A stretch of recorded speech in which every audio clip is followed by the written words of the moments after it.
Okay, so for some reason they've dropped a Bungie dev site's Renegades ability tuning preview on a Monday. So here we go, Hunters. What do you got? Solar Golden Gun, Deadshot 6 Shooter, increased damage by 15%, nice. Increased damage against bosses by 26, sick. Change removes is very Golden Gun projectile now scorches targets, okay. 40 stack space plus 10 with increased stack fragment. When fired inside of well, Golden Gun now counts as radiant for increase. Oh, that's nice. When fired inside of a well, Golden Gun now counts as radiant for increased damage. So you no longer need to worry about being in a well to use your Golden Gun. Sick. Blade Barrage increased damage by 39%. Proxy Knife, Weighted, Lightweight, and Trick Knife Melee increased damage by 50% against red bars, 36% by other enemies. Lightweight increased crit multiplier by nothing. Acrobatic Dodge class ability increased passive energy regen rate by 112% in PvE.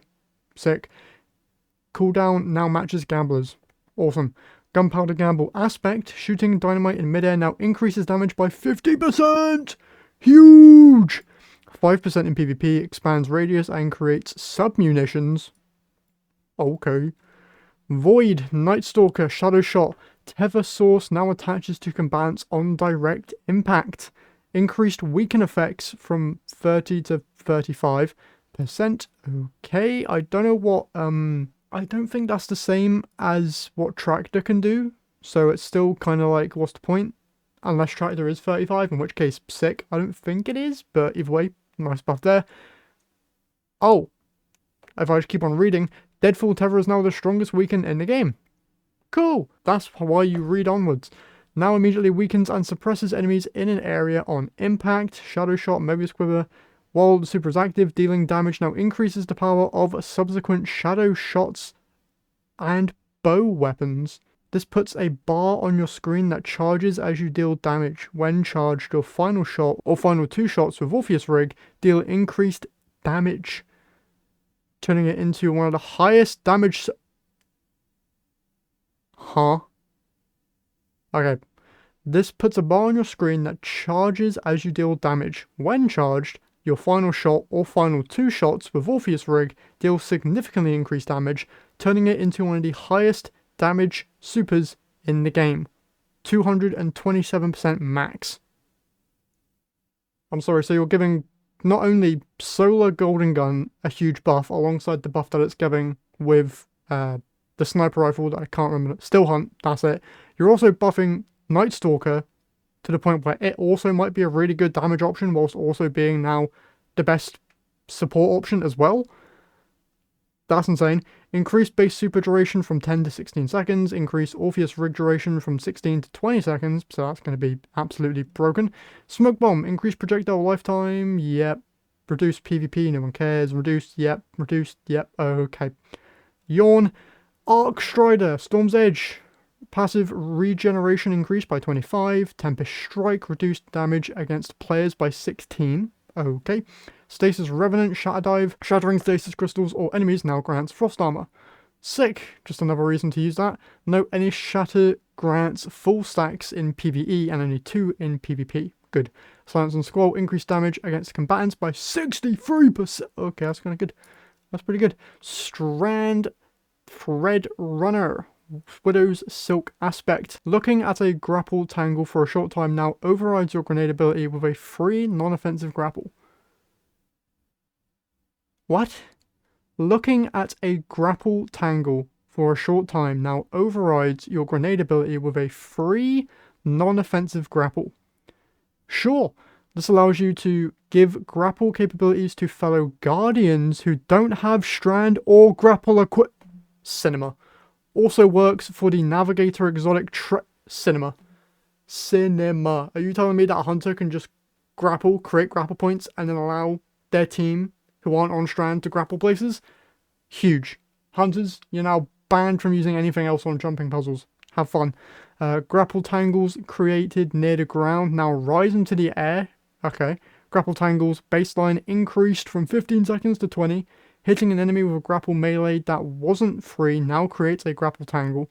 And then the super, increased passive regen by 11%, increased damage resistance during super by 13%. All hunter subclasses. Marksman dodge, increased ammo pickup radius from 10 meters to 15. Gambler's dodge in PvP only, reduced melee energy gain from 50% to 35%.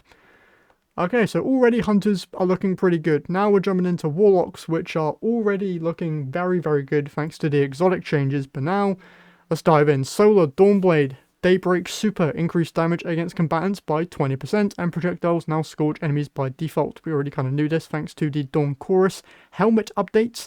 Next, Void Warlock, Nova Warp Super, charging the primary attack now pulls enemies towards the Warlock, increased primary attack damage by 15%, Dark Blink now releases weakening Seekers, okay, Nova Bomb Vortex now repeatedly pulls enemies toward it during its lifetime. Nothing crazy, the Nova Warp stuff might be pretty decent to spread around that weaken effect, but I don't feel like a 15% buff is going to be nearly as good as what could have been given to it. Next, Stormcaller, here we go. Increased maximum sustained damage bonus from 50 to 65. Increased landfall jolt duration from 10 to 16 seconds. Chaos Reach, increased damage against combatants by 20%. Huge. Arc Sentry no longer blinds the user on creation. W! I cannot tell you how many times I've blinded myself with that thing, so thank you, Lord. Lightning Surge, Prismatum Aspect, reduced damage against players by 16%. Fine with that. Shadebinder Stasis, Winter's Wrath Super, increased shatter damage against frozen combatants by 2... Huh? Increased shatter damage against frozen targets by 210%. I'm sorry? Huh? Sure. Okay. Frost Pulse class ability, reduced player freeze radius from 7.5 meters to 5 meters, now slows players between 5 and 8 meters. Fine. Needle Storm, Brood Weaver. Needles now prioritize bosses, mini-bosses, and champions over other enemies. Oh my god. So they're not only making a previous Strand exotic increase the damage of the super now, but they're also just making it more likely to hit the actual targets that you now want to use that exotic with. Oh, this thing's going to be insane. Love that. All Warlock subclasses, Healing and Empowering Rift. Rifts can now be cast what? Bro, we're just winning. We are just winning. What do you mean we can now cast a Rift while moving at roughly half speed? Increased Rift radius as well from 3.75 meters to 5 meters. What? Huh? Empowering Rift, increased melee and grenade recharge rate while standing by 20%. Healing Rift in PvP only, reduced healing rate by 10. Okay, our playtests indicate that allowing the Warlock to move during casting and increasing Rift side made them difficult to deal with. Yeah, I'd assume that as well. Taking a light touch to reduce the PvP healing rate, and we'll be monitoring Crucible feedback in data. Brother, Warlocks are straight up winning, but now we get into the interesting stuff. Titan, Solar, Sunbreaker, Throwing Hammer, impact damage increases with range. This damage increase is purely additive, base damage is unchanged. So it's a damage increase, right? Okay, interesting. Void, Sentinel, Sentinel Super, standing behind shield now periodically reloads all weapons. Okay, every 2.5 seconds. Now grants Void overshields to allies behind the shield. Damage bonus while behind the shield reduced from 40 to 25. Blocking attacks now extends super lifetime. Blocking attacks and protecting allies now charges shield throw damage. Note, this puts a bar on screen that charges as you block attacks, and when your allies are behind you, when charged, your shield throw deals more damage and resets the bar. Okay, this isn't really what I was hoping Void Titan would receive. I was mainly looking to see if there would be any bubble buffs, so that I wouldn't need to really rely on using a Wall of Radiance anymore, so I can go and have fun with all the new Warlock changes, but that seems to not be the case here. It being able to reload stuff seems very good though. I'm guessing that's for allies, which could be really, really good. Alongside that, granting an overshield, also sick. The damage reduction though does kind of suck. That's kind of bad. Okay, moving on. Arc, Titan, Fist of Havoc, light attacks now increase the next heavy attack. Cool, still going to use Thunder Crush. Next up, Stasis Behemoth, Howl of the Storm aspect, when used during Super, increased Super energy cost from 5 to 15%. Okay, don't know what that means to do. Strand Berserker, Banner of War, melee damage bonus against players now scales with stacks instead of always being at full strength. Unarmed melee can now one-shot players at 2 stacks with 200 melee stat or 3 stacks with base stats. Interesting. General abilities. How long is this? Okay, well, not much left. Void Suppressor no longer suppresses the user. Sick. Increased detonation damage by 10%. Dope. Spike Grenade now attaches to combatants. Awesome. Void Fragments. Reduced the negative stat of Echo of Undermining from -20 to -10.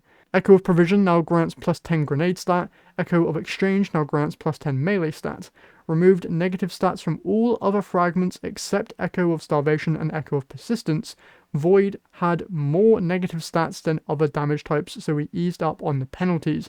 Goal for the subclass build crafting is that there should be clear trade-offs without feeling punitive.